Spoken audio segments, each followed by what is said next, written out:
और टच बच वगैरह सब कुछ पूरी चल रही है, कोई वैसी बात नहीं। दोस्तों उम्मीद है आप सब लोग ठीक होंगे। दोस्तों हमारे हाथ में है अभी रेडमी का note 10 model, note 10 pro, note 10 S, कोई भी मॉडल हुआ, ठीक है।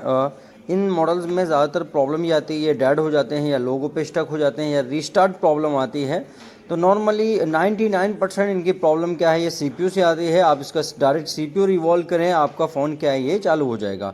तो इस वीडियो में आप पूरी प्रक्रिया देखेंगे किस तरीके से एक ब्लैक पेस्टेड सीपीयू को रिवॉल्व किया जाता है, और एक एक चीज़ को डीपली हम करेंगे और इस फ़ोन को लाइव जो है स्टूडेंट यहाँ बैठे उनके सामने करके आपको दिखाएंगे, ठीक है।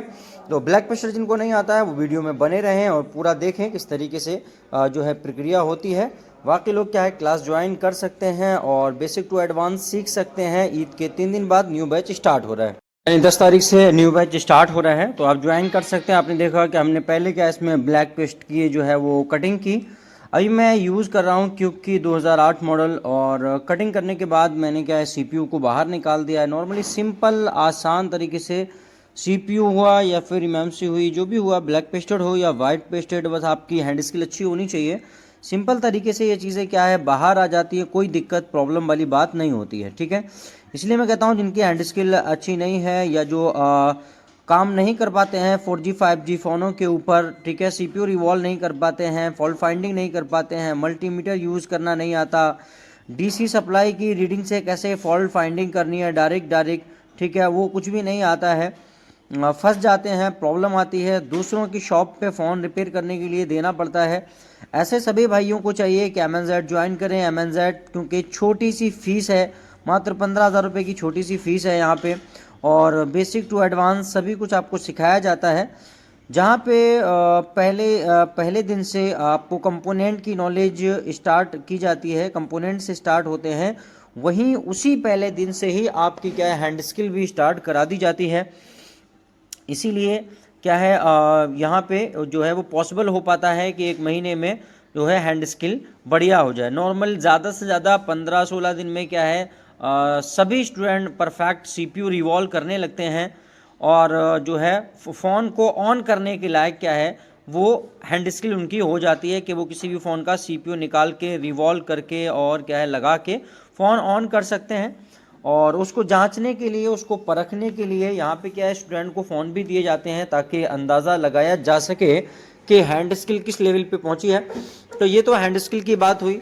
इसके अलावा और भी चीज़ें हैं, जैसे स्मैटिक का यूज़ करना है, स्मैटिक चलाना नहीं आता है भाई, ठीक है, फॉल्ट फाइंडिंग, मल्टीमीटर का यूज़ करना नहीं आता है, कैसे यूज़ करें, ट्रेसिंग नहीं आती है, फॉल्ट फाइंडिंग कैसे होती है स्टेप बाय स्टेप नहीं आती है, चाहे वो चार्जिंग सेक्शन हुआ, चाहे वो नेटवर्क हुआ या डेड फ़ोन हुआ, डिस्प्ले ग्राफिक हुआ, तो वो सारी चीज़ें जो है वो स्टेप बाय स्टेप चलती हैं, ठीक है। और आराम से 1 महीने में क्या है ये कोर्स कवर होता है। बाकी जो है यहाँ से जाने के बाद MNZ सपोर्ट भी देता है। ऐसा नहीं है कि यहाँ से जाने के बाद अपने स्टूडेंट को छोड़ दिया जाए, जो है पूरा भरपूर सपोर्ट किया जाता है। और इस छोटी सी 15,000 रुपये की फ़ीस में बैकअप सपोर्ट भी रहता है, और ऑनलाइन फ्री क्लासेस रहती हैं यहाँ से जाने के बाद, ठीक है, सब कुछ रहता है इसी 15,000 रुपये की छोटी सी फ़ीस में। और यहाँ पे MNZ में रहने का, खाने का सारा इंतज़ाम है, ठीक है। तो नंबर नज़र आ रहा है आपको स्क्रीन पे। वैसे तो हमारा बैच जो है वो हर महीने की 1 तारीख से स्टार्ट होता है, लेकिन चूंकि 7 तारीख की जो है वो ईद उल अज़हा पड़ रही है, ईद पड़ रही है, इसीलिए ये बैच जो है वो 10 तारीख से स्टार्ट होगा, ताकि लोग क्या है आराम से, जो मुस्लिम भाई हैं वो आराम से अपने घर पे ईद कर सकें, और ईद करके फिर क्या है घर से वो आराम से निकलें और क्लास भी क्या है वो ज्वाइन कर सकें, ठीक है। तो प्रक्रिया पूरी आप देख रहे हैं, यहाँ पे क्या है आपको करके बताया जा रहा है, और यहाँ पे सामने स्टूडेंट भी बैठे हुए हैं सामने, ठीक है। तो बने रहिए वीडियो में और देखते रहिए किस तरीके से काम होता है। अगर हम बात करें टेम्परेचर वगैरह की, तो नॉर्मली मैं ग्लू कटिंग के लिए जो है वो 290 के समथिंग जो है वो टेम्परेचर रखता हूँ, और एयर को जो है वो 2 पॉइंट पे रखता हूँ। और अगर आईसी निकालने की बात करें तो मैं 370 टेम्परेचर पे जो है वो आईसी को निकालता हूँ, और आईसी को लगाने के लिए भी मैं उस सेम ही टेम्परेचर का यूज़ करता हूँ। अब चूंकि मेरे पास यहाँ पे जो है वो फिक्स वाली स्टेंसिल मैं यहाँ पे यूज़ कर रहा हूँ, इसलिए मैंने क्या यहाँ पे गीला पीपीटी यूज़ किया है। स्किल है, इसकी भी ट्रिक है। अगर आप गीला पीपीटी यूज़ कर रहे हैं तो किस तरह से यूज़ किया जाएगा, ठीक है। तो गीला पीपीटी यूज़ करके भी आप क्या है आईसी को रिवॉल्व कर सकते हैं। और मैं तो normally black pasted white pasted पे जो पीपीटी यूज़ करता हूँ वो गीला ही यूज़ करता हूँ। आप देख रहे हो जैसे कि यहाँ पे तो कहने का मतलब ये है कि देखो इंस्टीट्यूट तो बहुत सारे हैं इंडिया में, हज़ारों हज़ार इंस्टीट्यूट हैं। किसी की फ़ीस 35,000 है, किसी की 25,000 है, किसी की 55,000 है, ठीक है। किसी की जो है वो 19,200 है। तो अलग अलग बहुत सारे इंस्टीट्यूट हैं। हम ये नहीं कहते कि भाई ये है वो है, जैसा भी है जो भी है, इतना ज़रूर है कि अगर कोई व्यक्ति MNZ में आता है तो हम 100 में से 100% गारंटी देते हैं उसकी हैंड स्किल परफेक्ट बनाने की, उसके हाथ से फ़ोन ऑन कराने की, ठीक है।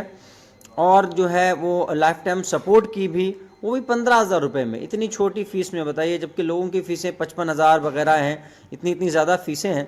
बहरकैफ आप समझदार हैं, समझदार बने, ठीक है। और अपना पैसा अपना वक्त जो है सही जगह पे लगाएं। आज ही हमसे कांटेक्ट करें। और जो है 10 जून से जो बैच स्टार्ट होगा ईद के 3 दिन बाद, उस बैच में अभी कुछ सीटें अवेलेबल हैं, बाकी बुक हो चुकी हैं।